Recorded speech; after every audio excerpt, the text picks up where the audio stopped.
Hi guys, good morning. Ang aga-aga ko. Magluluto ako ng tuyo guys. Bigay ni Japinay kahapon. So dito ako nagluluto sa labas para hindi mangamoy yung loob. Pero ano naman dito sa amin sa labas, hindi naman siya apartment, bahay talaga siya.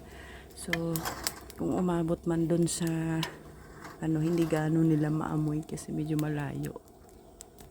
Okay lang yan. Ilang beses ko naman ito ginawa.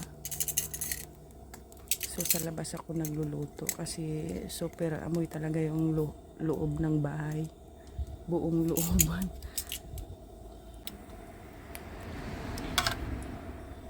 Hindi pa pala.